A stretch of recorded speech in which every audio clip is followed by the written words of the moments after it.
Merhabalar, ben Cüsfır. Bugün Minecraft'ta karpuz ve bal kabağı farmı yapacağım. Bu farm sayesinde sınırsız ve kolay bir şekilde karpuz, bal kabağı elde edebiliyorsunuz. Bu farmın çalışma şekli ise ilk başta oluşturduğumuz yapışkanlı pistonlu sistemler sayesinde toprakları ittiriyoruz. İttirdiğimiz toprakların yerine ise yerleştirdiğimiz sular geliyor ve bu sular yardımıyla itemleri depolamaya aktarabiliyoruz. Daha sonra oluşturduğumuz normal pistonlu sistemler sayesinde de büyüyen kabakları ve karpuzları kırıyoruz. Bu sayede sınırsız bir şekilde bal kabağı ve karpuz elde edebiliyoruz. Bu farm için bize gerekli itemler ise bu şekilde. İtemleri hazırladıysanız başlayalım. İlk başta bu farmı yapabilmek için 12'ye 99'luk alanı 10 blok yüksekliğinde ayarlamanız lazım. 12'ye 99'luk alanı ayarladıktan sonra 12 uzunluğundaki herhangi bir köşenin kenarından 1, 2, 3, 4, 5. bloğun bir blok ilerisinden şu şekilde buraya bir tane sistemin çalışması için saat sistemi kuracağız. Onun için de şu şekilde bir tane yapışkanlı piston yerleştirdim.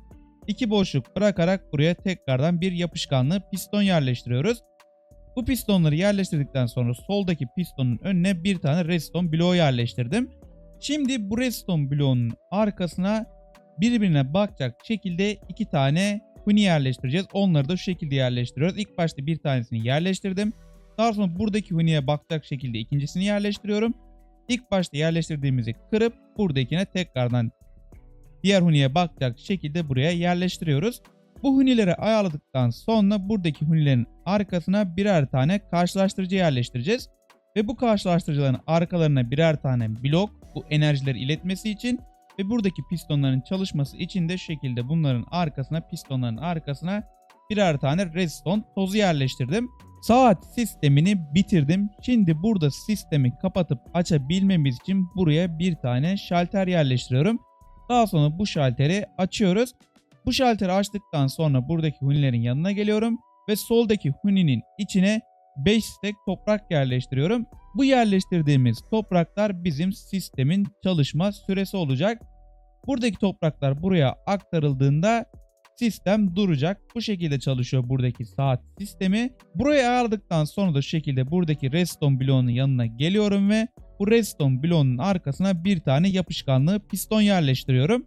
Ve bu yerleştirdiğimiz yapışkanlı pistonun üstüne bir tane gözlemci yerleştireceğiz. Gözlemciyi ise buradaki redstone bloğunun olduğu yere bakacak şekilde yerleştiriyoruz. Bu gözlemciyi yerleştirdikten sonra da buradaki pistonun arkasına şu şekilde 2 tane blok yerleştiriyoruz. Bu yerleştirdiğimiz blokların en alttaki olan bloğun üstüne bir tane yineleyici yerleştireceğiz. Yineleyiciyi ise buradan yerleştiriyoruz. Bu şekilde yineleyiciyi yerleştirdim. Daha sonra bu yineleyiciye full tick geciktirme veriyorum. Ve bu enerjiyi aktarması için ise şu şekilde bu yineleyicinin önüne bir tane daha blok yerleştireceğiz. Bu bloğu da yerleştirdim. Bu kısmı ayarladıktan sonra buradan diğer tarafa geçiyoruz ve bu yerleştirdiğimiz bloğun oraya bir tane tuzak kapısı yerleştireceğiz. Bu şekilde tuzak kapısını yerleştiriyorum. Daha sonra buradaki ön kısma gelip buradaki bloğun önüne bir tane obsidyenin yanına ise buradaki tuzak kapısına bakacak şekilde bir tane gözlemci yerleştireceğiz. Gözlemciyi de yerleştirdim. Bunları yaptıktan sonra buradaki obsidyenin önüne bir tane yapışkanlı piston yerleştireceğiz. Ve bu yapışkanlı pistonun önüne 4 tane balçık bloğu yerleştireceğiz. Bu balçık bloklarını ise şu şekilde yerleştiriyoruz. 1, 2, 3, 4. Buraya ayarladıktan sonra aynı yere geliyoruz. Ve buradaki balçık bloklarının yanına bir tane yapışkanlı piston daha yerleştireceğiz. Şu şekilde yapışkanlı pistonu yerleştirdim. Bu sefer de buradaki yere 5 tane balçık bloğu yerleştireceğiz. 1, 2, 3, 4, 5. Şimdi buradaki balçık bloklarına bakacak şekilde gözlemciler yerleştirmemiz lazım. Onları da nasıl yerleştiriyoruz? Buradaki ilk baştaki balçık bloğunun önüne bir tane geçici olarak toprak yerleştiriyorum.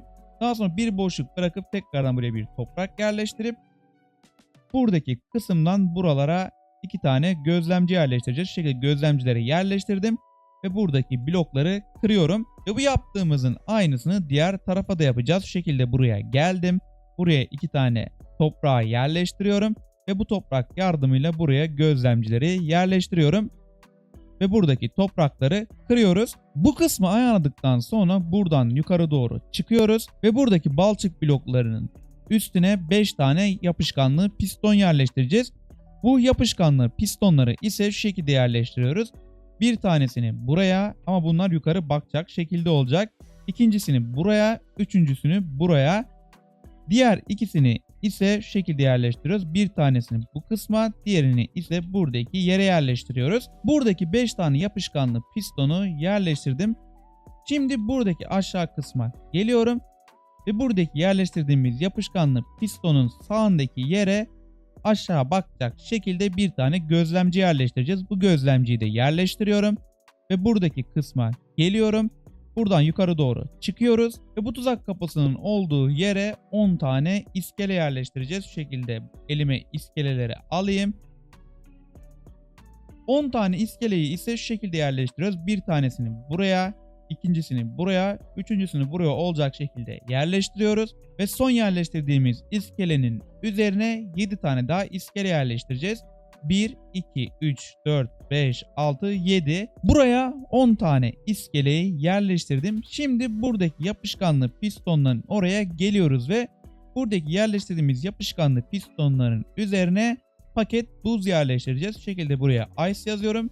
Daha sonra buradaki buzu alıp buradaki yapışkanlı pistonların üstüne birer tane buz yerleştiriyorum. Buraya normal buz yerleştirmeyeceksiniz. Kesinlikle paket buz yerleştireceksiniz. Bu buzları yerleştirdikten sonra burada 2 tane yapışkanlı piston olduğu yerdeki buzların oraya birer tane daha buz ekliyorsunuz. Bu buzları ekledikten sonra da artık buradaki buzları birleştirebiliriz. Bunları nasıl birleştireceğiz? Şu şekilde buradaki buzlara birer tane buz ekliyorum. Daha sonra bu arasındaki yerleri de birleştiriyoruz. Ve aynı şekilde buradaki kısma da şu şekilde buzları yerleştiriyorum.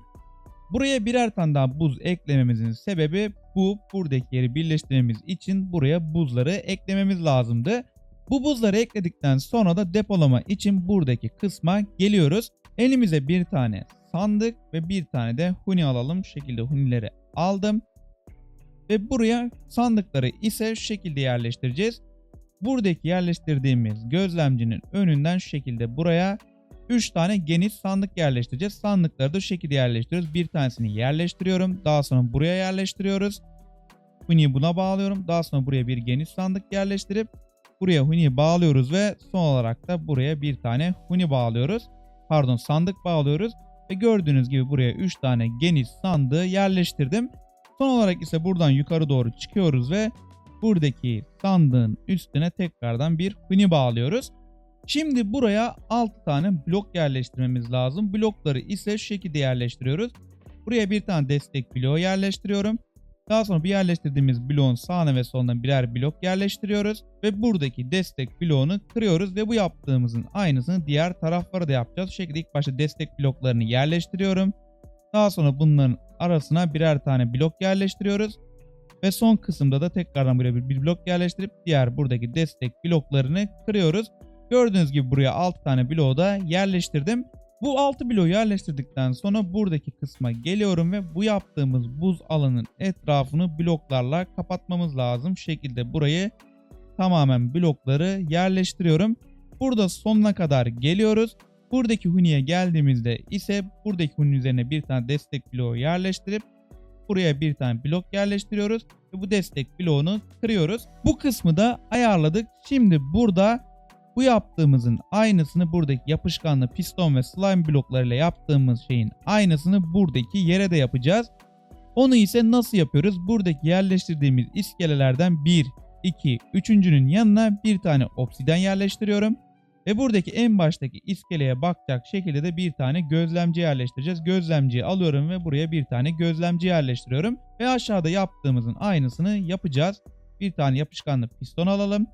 Buraya yapışkanlı pistonu yerleştiriyorum. Ve bu yapışkanlı pistonun önüne 4 tane balçık bloğu yerleştiriyoruz.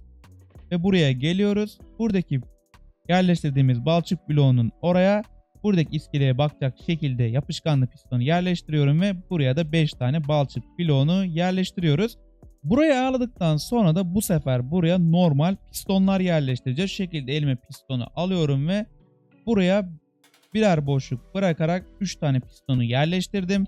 Diğer tarafa geliyorum ve aynı şekilde buraya da 2 tane piston yerleştireceğiz. Yani buraya toplamda 5 tane pistonu yerleştirdim. Bu pistonları yerleştirdikten sonra buradaki iskelenin oraya geliyorum ve bu iskele yardımıyla buradan yukarı doğru çıkıyoruz.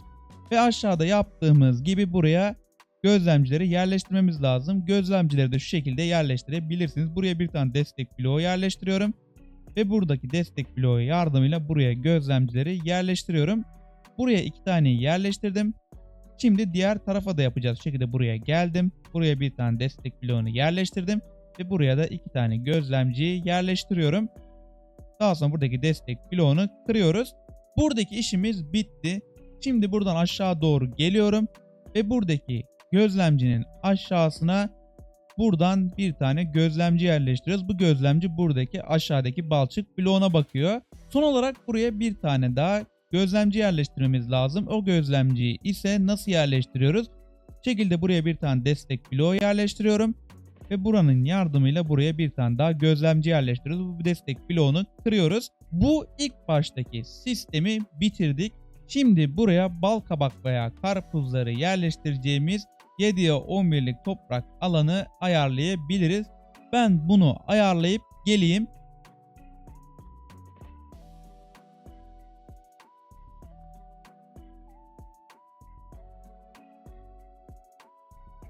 Yediye 11'lik toprak alanı ayarladım. Buradaki buzların olduğu yeri kapatmadım. Siz de buradaki yerleri kapatmayın. Şimdi bu yaptığımızın aynısını buraya 10 kere daha yapacağız. Şu şekilde yapmadan önce de buradaki toprağın önüne burada yaptığımız gibi 6 tane blok yerleştireceğiz. Şu şekilde blokları da bu şekilde yerleştiriyorsunuz. Daha sonra buraya 7'ye 11'lik alanı yapabilirsiniz. Bu sefer buradaki gibi boşluk bırakmayacaksınız. Ben buraya 10 kere 7'ye 11'lik alanı yapıp geleyim.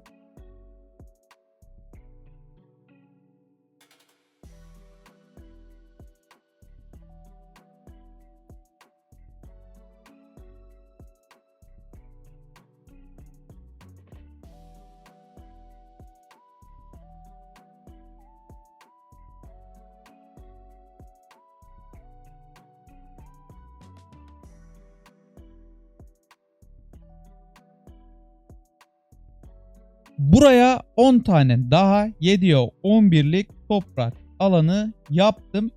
Buradaki yaptığımızın aynısını buradaki son kısma da yapacağız. Ama bu sefer buraya obsidyen de yerleştirmemiz lazım. Şu şekilde ilk başta blokları yerleştiriyorum. Obsidyenleri ise buradaki kısımları yerleştiriyoruz. Şu şekilde obsidyenleri de yerleştirdim. Şimdi buraya buradaki toprakları çapaladığımızda kurumaması için yerleştireceğimiz yerlere ayarlayacağız. Onun için de elime bu şekilde kırık taş merdiven alıyorum. Buradaki kısma 3 tane merdiven yerleştireceğiz.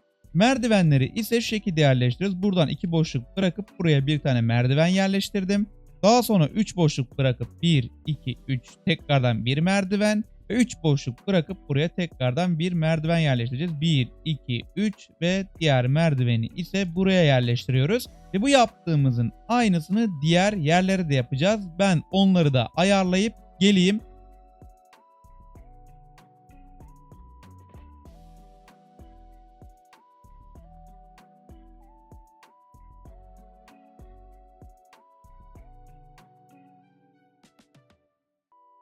Merdivenlerin hepsini yerleştirdim. Şimdi buradaki yerleştirdiğimiz merdivenlerin hepsine birer tane su kovası yerleştireceğiz. Ben bunları da yerleştirip geliyorum.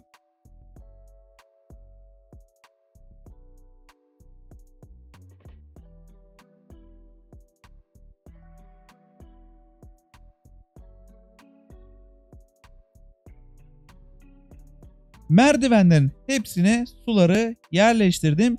Şimdi de her bir buradaki boşluğa bir tane tabela yerleştireceğiz. Ve bu yaptığımızın aynısını diğer taraflara da yapacağız. Ben bunları da yapıp geliyorum.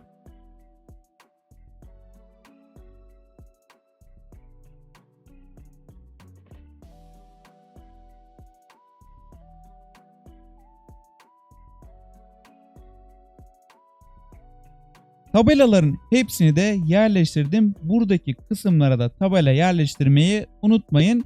Şimdi buraya 3 tane daha tabela yerleştireceğiz. 2 tanesini buraya yerleştiriyoruz. Bir tanesini ise buradaki kısma yerleştiriyoruz. Bu tabelaları da yerleştirdikten sonra buraya su yerleştireceğiz. Suyun bir tanesini buraya, diğerini ise buraya yerleştiriyoruz. Artık bu sayede buraya gelen itemler buradaki sandıklara depolanabilecek. Buradaki bütün her şeyi ayarladıktan sonra buraya artık karpuzları ekebiliriz. Karpuz veya bal kabağı hangisini ekmek istiyorsanız buraya onları ekebilirsiniz. Ben buraya ikisini de ekeceğim. Siz hangisini ekmek istiyorsanız oraya sadece onu da ekebilirsiniz. Ben şimdi bunları da yapıp geleyim.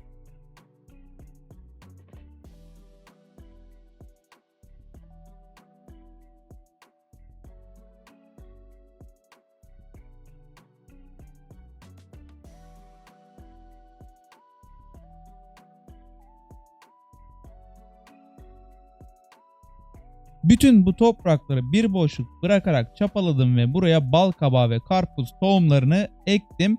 Bunları yaptıktan sonra buradan aşağı kısma geliyorsunuz ve burada tabela yerleştirdiğiniz yerlerin aşağı kısmına birer tane paket buz yerleştireceksiniz. Şu şekilde shift yardımıyla buraya paket buzları yerleştirebilirsiniz.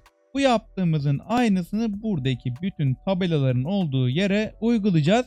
Ben bunları da yapıp geleyim.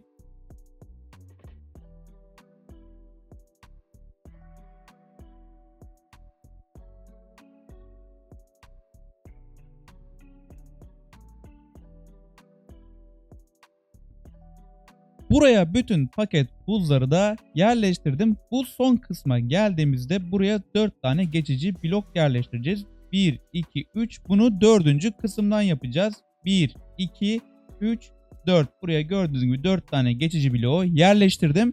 Ve bu yerleştirdiğimiz geçici blokların önüne aşağı bakacak şekilde bir tane gözlemci yerleştirmemiz lazım. Buraya gözlemciyi alıyorum ve burada aşağı bakacak şekilde gözlemciyi yerleştiriyorum. Şimdi bu yerleştirdiğimiz gözlemcinin yanına ve üstüne 3 tane geçici blok yerleştireceğiz. Bu 3 geçici bloğu nasıl yerleştiriyoruz? 2 tanesini yanına yerleştiriyoruz. Bir tanesini ise buradaki gözlemcinin üstüne yerleştiriyoruz. Ve bu yerleştirdiğimiz blokların üstüne bir tane redstone tozu ve diğerine ise bir tane yineleyici yerleştireceğiz. Bu yineleyiciyi de yerleştiriyoruz ve buna full tick geciktirme veriyoruz. Ve enerjiyi diğer yere aktarması için ise şu şekilde buradaki yerleştirdiğimiz yenileyicinin önüne bir tane blok yerleştiriyorum. Ve bu yerleştirdiğimiz bloğun önüne ise bir tane tuzak kapısı yerleştireceğiz. Şu şekilde demir tuzak kapısını alıyorum. Buraya demir tuzak kapısı yerleştireceğiz. Şu şekilde buraya demir tuzak kapısını yerleştiriyorum. Ve bu yerleştirdiğimiz bloğun yanına bir tane destek bloğu yerleştirip buranın aşağısına bir tane obsidian yerleştireceğiz. Daha sonra bu destek bloğunu kırıyoruz. Artık bu destek bloklarını da kırabiliriz. Şu şekilde destek bloklarının hepsini kırdım. Ve bu sistemde son olarak da buraya bir tane duvar yerleştireceğiz. Şu şekilde elime duvarı aldım ve buradaki gözlemcinin aşağısına duvarı yerleştirdim. Daha sonra burada yukarı kısma geliyoruz. Burayı tekrardan düzeltelim. Ve burada bu yerleştirdiğimiz bloğun oraya geliyoruz. Ve buradan yukarı doğru 4 tane toprak yerleştiriyorum. Daha sonra bunları kıracağım. Bu 4 toprağı yerleştirdikten sonra buradaki yaptığımız sisteme doğru bir tane daha toprak yerleştirip aşağı bakacak şekilde bir tane daha gözlemci yerleştireceğiz. Şu şekilde gözlemciyi de yerleştirdim. Ve buraya da aşağıda yaptığımızın aynısını yapacağız. Şu şekilde 2 tane blok yerleştirdim. Üçüncüyü buraya yerleştiriyorum.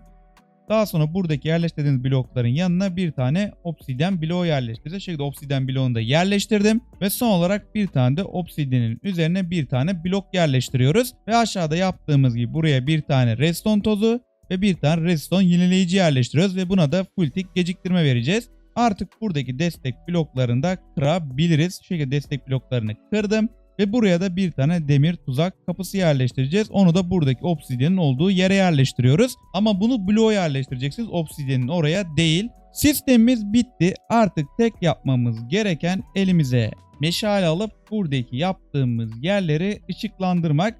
Bunu yapmamızın sebebi burada mobların spamlanmaması için. Şu şekilde buraya ikişer tane meşale yerleştiriyorum. Bu şekilde her zaman ikinci bloğu yerleştirirseniz artık burada moblar spamlanmayacaktır. Buradaki her bir yere ikişer tane meşale yerleştiriyoruz. Dediğim gibi burada mob spamlanırsa buradaki farmı bozabilir. O yüzden bu meşaleleri yerleştirmeyi unutmayın. Son olarak buradaki yere de yerleştirdik mi tamamdır. Dediğim gibi sistemimiz bitti. Şimdi buradaki yerleştirdiğimiz tohumların büyümesini bekleyeceğiz. Ondan sonra sistemi çalıştırabiliriz. Ben bunların büyümesini bekleyip geleyim.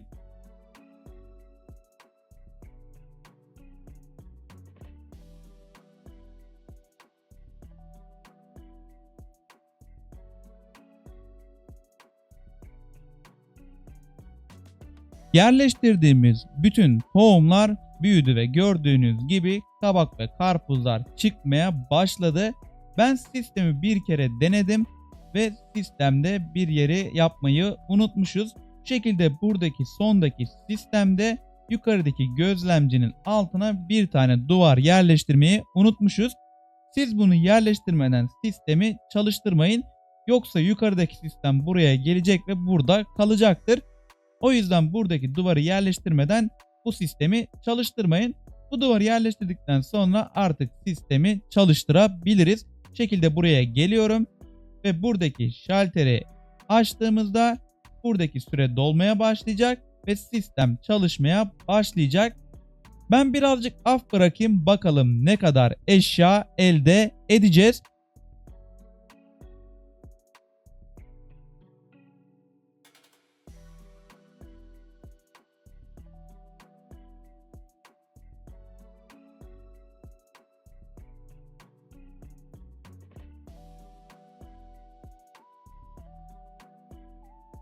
Yarım saat gibi kısa bir süreliğine af bıraktım ve bakalım ne kadar eşya elde etmişiz. Şekilde buradan aşağı kısma geliyorum ve en aşağıdaki sandığı açtığımızda gördüğünüz gibi buradaki sandığın tamamı dolu.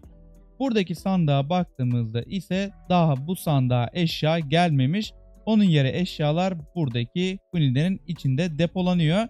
Sistem bayağı verimli. Yarım saat gibi kısa bir sürede buradaki sandığın tamamı dolmuş. Siz isterseniz bu farmı daha küçük halde yapabilirsiniz ama daha az eşya elde edersiniz. Ama daha fazla eşya elde etmek istiyorsanız da bu farmın yanına bu şekilde aynı farmı inşa edebilirsiniz. Bu sayede artık sınırsız bir şekilde karpuz elde edebiliyorsunuz. Bu sistemde sadece dikkat etmeniz gereken buradaki başlangıçtaki ve sonda yaptığımız sistemleri iyi yapmanız. Yoksa sistem çalışmayabilir. Gördüğünüz gibi burada sistem tekrardan çalışmaya başladı. Neyse arkadaşlar, benim videom bu kadardı. Beni izlediğiniz için teşekkürler. Bu tarz içeriklerin devamı için kanala abone olup like atarsanız sevinirim. Eğer istediğiniz bir farm videosu varsa da yorumlarda yazarsanız onları da çekmeye çalışırım. Diğer videolarda görüşmek üzere. Hoşça kalın. Bay bay.